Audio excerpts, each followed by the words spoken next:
Hey guys, welcome to the video. My name is Yash Mehta and in this video we are going to learn about React.js. तो आइए सबसे पहले हम इस video का agenda जान लेते हैं कि आप इस वीडियो में क्या क्या सीखने वाले हैं। तो सबसे पहले तो आप इस वीडियो को देखने के बाद React.js से फेमिलियर हो जाएंगे। अगर आप बहुत दिनों से React.js सीखना स्टार्ट करना चाहते हैं पर स्टार्ट नहीं कर पा रहे तो आप इस वीडियो को देखने के बाद React.js सीखना स्टार्ट कर देंगे। फिर हम जानेंगे कि React.js क्या होता है, React.js ही हमें क्यों सीखना चाहिए, React.js सीखने के क्या क्या एडवांटेजेस हैं, इसे यूज़ करने के क्या क्या बेनिफिट्स हैं, रिएक्ट में कंपोनेंट्स क्या होते हैं, स्टेट मैनेजमेंट कैसे होता है, हम इसमें स्टाइलिंग कैसे करते हैं, इसकी बैकग्राउंड वर्किंग कैसे होती है, इसमें एक कॉन्सेप्ट होता है JSX, वो क्या होता है वो भी हम जानेंगे। रिएक्ट को सीखने की क्या क्या प्रीरिक्विजिट्स हैं, सीखने के पहले हमें क्या क्या आना चाहिए वो भी हम इस वीडियो में जानेंगे और हम उन्हें कैसे सीख सकते हैं। रिएक्ट में प्रॉप्स क्या होते हैं, रिएक्ट में हुक्स क्या होते हैं। तो अगर आप इन सब बेसिक्स के बारे में जान लेते हैं तो आप रिएक्ट से फेमिलियर हो जाएंगे और आप React.js सीखना स्टार्ट कर सकते हैं। तो आइए जानते हैं React.js क्या होता है। React.js जावास्क्रिप्ट की एक लाइब्रेरी है जो हमें ब्यूटीफुल यूज़र इंटरफेसेस बनाने में मदद करती है डिक्लेरेटिव कोड का यूज़ करके। डिक्लेरेटिव कोड का मतलब ये होता है कि हमारे कोड की हर एक लाइन ये बताती है कि वो लाइन क्या कर रही है। जैसे कि आप इस कोड में देख सकते हैं कि ये न्यू बार वाली लाइन हमें बता रही है कि ये कोड ऑब्वियसली न्यू बार के लिए ही होगा। इसे हम कहते हैं declarative code. Why should we learn React.js, हमें React.js क्यों सीखना चाहिए। तो सबसे पहले तो React.js को फेसबुक ने बनाया है और वही इसे मेंटेन भी करती है और React.js ओपन सोर्स है। React.js की कम्युनिटी बहुत बड़ी है, उससे हमें यह मदद मिलती है कि अगर हमें प्रोजेक्ट बनाते समय अगर कोई भी एरर आती है तो उसका सॉल्यूशन हमें बहुत जल्दी मिल जाता है। In demand skill set, React.js अभी मार्केट में बहुत डिमांडेड स्किल सेट है। अगर हम React.js सीखते हैं तो हमें जॉब भी बहुत आसानी से मिल जाती है। Easy to learn. Advantages of using React.js सीखने के क्या क्या बेनिफिट्स हैं। तो सबसे पहले तो React.js बहुत फास्ट है। React.js में बनी हुई एप्लीकेशंस बहुत ही ज़्यादा फास्ट होती है। SEO फ्रेंडली, React.js में बनी हुई एप्लीकेशंस SEO फ्रेंडली भी होती है। SEO फ्रेंडली का मतलब है search engine optimisation.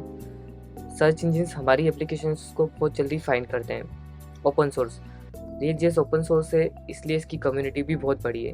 Reusability, React.js में कंपोनेंट बेस्ड आर्किटेक्चर का यूज़ होता है, उसकी वजह से हम हमारे कोड को बार बार रीयूज़ कर सकते हैं। ईजी डिबगिंग एंड टेस्टिंग, इसका मतलब ये है कि हम हमारे कोड में एरर्स फटाफट बहुत जल्दी फाइंड कर सकते हैं और इसको डिबग करना भी बहुत आसान होता है। React यूजेस वर्चुअल डोम, वर्चुअल डोम की वजह से हमारी एप्लीकेशंस और भी ज़्यादा फास्ट और एफिशिएंट हो जाती है। कंपोनेंट बेस्ड आर्किटेक्चर का मतलब है कि हम हमारी एप्लीकेशन के पेजेस को हर छोटे छोटे पार्ट्स में डिवाइड कर सकते हैं। जैसे कि ये नेव बार है, ये साइड नेव है और ये बॉडी है। तो अगर हमें अगले पेज में वापस नेव बार चाहिए तो हमें उसका कोड वापस से लिखना या कॉपी पेस्ट नहीं करना होगा। हम सीधा नेव बार कंपोनेंट को उठाएंगे और वहाँ पर डाल देंगे तो हम उसे वहाँ पर रीयूज़ कर सकते हैं। इससे हमारा जो डेवलपमेंट टाइम है वो बहुत कम हो जाता है और हम बहुत एफिशिएंटली हमारी एप्लीकेशंस को बना पाते हैं। तो चलिए देखते हैं फेसबुक की ऐप में क्या क्या कंपोनेंट्स हैं। जैसे कि आप देख सकते हैं कि ये जो नेव बार है ये एक नेव कंपोनेंट है, इसे इसने हर पेज में यूज़ किया हुआ है। ये सर्च बार कंपोनेंट, इसे भी ये बार बार हर पेज में आपको ये मिलेगा, इसलिए ये अपने आप में कंपोनेंट है। वैसे तो ये हर एक चीज़ अपने आप में कंपोनेंट है, पर अगर हम मोटा मोटा निकालें तो ये अलग अलग कंपोनेंट है। जैसे कि ये पोस्ट कंपोनेंट है तो इसका कोड हमें बार बार लिखने की ज़रूरत नहीं है। अगर हम एक बार लिख लेते हैं तो हम इसे बार बार लिख सकते हैं। जैसे कि ये पोस्ट है तो ये कंपोनेंट्स है। JSX का मतलब होता है जावास्क्रिप्ट XML। वैसे तो इसका कोड आपको HTML की तरह ही दिख रहा होगा लेकिन एक्चुअली में ये HTML नहीं है। JSX हमें HTML का कोड React के अंदर लिखने की फैसिलिटी देता है। इसके अंदर हम कैलकुलेशंस कर सकते हैं, इफ एल्स लूप चला सकते हैं, for loop, while loop etcetera, हम सब कुछ कर सकते हैं। स्टाइलिंग इन रिएक्ट में हम स्टाइलिंग बहुत सारे तरीके से कर सकते हैं। उनमें से पहला है इनलाइन स्टाइलिंग। इनलाइन स्टाइलिंग क्या होता है वो मैं आपको बताता हूँ। जैसे कि आप यहाँ पे देख सकते हैं कि ये ड्यू टैग के अंदर स्टाइल लगा हुआ है और इसके अंदर हम स्टाइल कर सकते हैं। जैसे कि बैकग्राउंड कलर, हाइट को अगर हम कम करेंगे तो देखिएगा यहाँ पे हाइट छोटी हो जाएगी। ऐसे इसको बोलते हैं हम इनलाइन स्टाइलिंग। दूसरा होता है CSS style sheet. Style sheet का मतलब होता है हम एक अलग CSS की फाइल बनाएंगे और उसमें स्टाइलिंग करेंगे। जैसे कि आप यहाँ पे देख सकते हैं, हमने एक क्लास सेलेक्टर लिया डॉट नेवबार नाम से और यहाँ पे स्टाइलिंग कर दी, और उसको हम नेवबार वाले कंपोनेंट में ये क्लास नेम लिखा हमने, क्लास नेम नेवबार, और हम उसे यहाँ पे यूज़ कर सकते हैं। तो जैसे कि अगर मैं इसकी हाइट और विड्थ को छोटी करना चाहता हूँ तो मैं यहाँ पे डायरेक्ट चेंजेस करूँगा और ये चेंजेस हमारी ऐप में हो जाएंगे। तो इसे बोलते हैं हम CSS स्टाइल शीट से। CSS स्टाइल शीट यूज़ करने के लिए हमें सबसे पहले तो जिस भी टैग में स्टाइल लगानी है उसके लिए क्लास सेलेक्टर या फिर ID सेलेक्टर लगाना पड़ता है, या फिर हम उसको एलिमेंट के नाम से भी सेलेक्ट कर सकते हैं। तो अगर हमें उसके बाद हमें एक नई फाइल बनानी पड़ेगी जिसको हम कुछ भी नाम दे सकते हैं .css के साथ, और फिर उसे हमें जिस भी फाइल में यूज़ करना है उसमें हम उसे इंपोर्ट कर लेंगे। तो वैसे हमारी CSS स्टाइल शीट से यूज़ हो जाएगी। Props are basically used to pass data from a parent component to a child component. Props को हम बेसिकली यूज़ करते हैं पेरेंट कंपोनेंट से चाइल्ड कंपोनेंट में डेटा को पास करने के लिए। Props शॉर्ट फॉर्म है प्रॉपर्टीज़ का। Props को हम ऐसे भी समझ सकते हैं कि जैसे हम फंक्शंस में पैरामीटर्स पास करते हैं वैसे ही हम कंपोनेंट्स में Props पास करते हैं। अगर हमें किसी पेरेंट कंपोनेंट से चाइल्ड कंपोनेंट में डेटा को पास करना है तो हम Props का यूज़ करेंगे। तो आइए मैं आपको थोड़ा सा डेमोन्स्ट्रेशन दिखाता हूँ। जैसे कि ये हमारा ऐप कंपोनेंट है और ये जो हमारा नेवबार कंपोनेंट है। तो जो हमारा ऐप कंपोनेंट है वो पेरेंट कंपोनेंट है और नेवबार कंपोनेंट ऐप कंपोनेंट का चाइल्ड कंपोनेंट है। तो अगर हमें ऐप कंपोनेंट से पेरेंट चाइल्ड कंपोनेंट में डेटा को पास करना है तो हम डायरेक्टली यहाँ पे कुछ प्रॉपर्टी का नाम लिखेंगे लाइक नेम एज एक्सेट्रा, और हम उसकी वैल्यू को यहाँ पर असाइन कर देंगे। फिर हम इस प्रॉपर्टी को गेट करेंगे हमारे चाइल्ड कंपोनेंट में by using props in its parameter. Like हम यहाँ पे इसको प्रॉप्स लिखेंगे और इसको हम गेट कर सकते हैं प्रॉप्स डॉट नेम। तो यहाँ पे जैसे नेवबार आ जाएगा। और अगर हमें इसे डायरेक्टली भी गेट करना है विद दी प्रॉपर्टी नेम तो हम इसको डायरेक्टली गेट कर सकते हैं डी स्ट्रक्चर करके नेम लिखकर। तो ये यहाँ पे नेवबार लिखा हुआ आ गया। अगर मैं इसमें यहाँ पे कुछ चेंजेस करता हूँ, जैसे कि मैं यहाँ पे रिएक्ट लिखता हूँ तो यहाँ पे रिएक्ट लिखा हुआ आ जाएगा। इस प्रकार से हम हमारे पेरेंट कंपोनेंट से चाइल्ड कंपोनेंट में डेटा को पास कर सकते हैं। लेकिन हम कभी भी प्रॉप्स का यूज़ करके चाइल्ड कंपोनेंट से पेरेंट कंपोनेंट में डेटा को पास नहीं कर सकते। What is state? स्टेट हमारी ऐप के वो पार्ट्स होते हैं जो चेंज हो सकते हैं। हर कंपोनेंट की अपनी खुद की एक स्टेट होती है, जैसे कि कोई बटन का कलर, लाइक कोई वेरिएबल की वैल्यू, ये सब चेंज हो सकती है किसी भी इवेंट के परफॉर्म होने पर। जब भी कोई स्टेट चेंज होती है तो कंपोनेंट अपने आप को री रेंडर करता है। री रेंडर का मतलब ये है कि वो अपने आप को UI में फिर से रेंडर करेगा।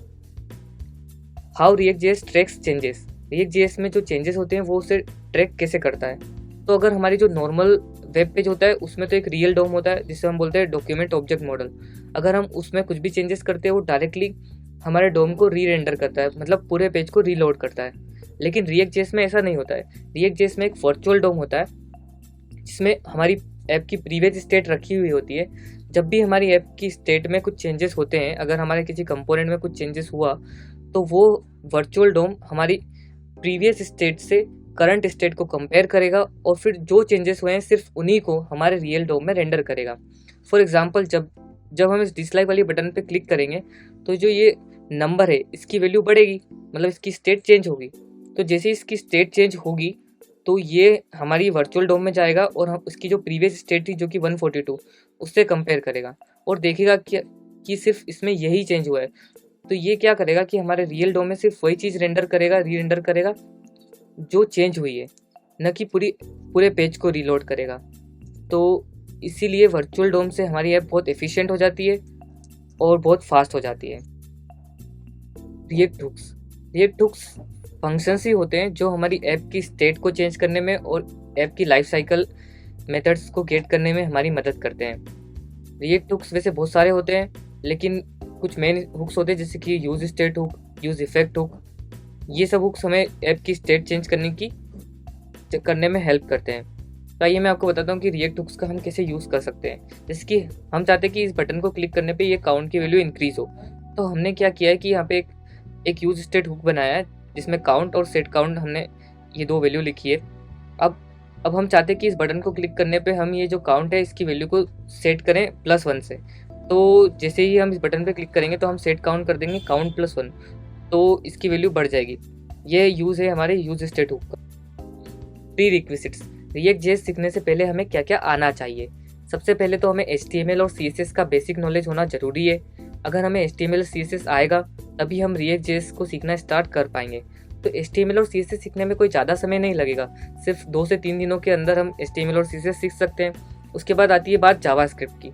तो जावास्क्रिप्ट के भी बेसिक सिंटेक्स हमें आने चाहिए और ES6 वाला वर्जन हमें जावास्क्रिप्ट का आना चाहिए, जैसे कि मैप, फिल्टर, रिड्यूस, ये जो मेथड्स होते हैं ना जावास्क्रिप्ट में, ये सब हमें आना ज़रूरी है।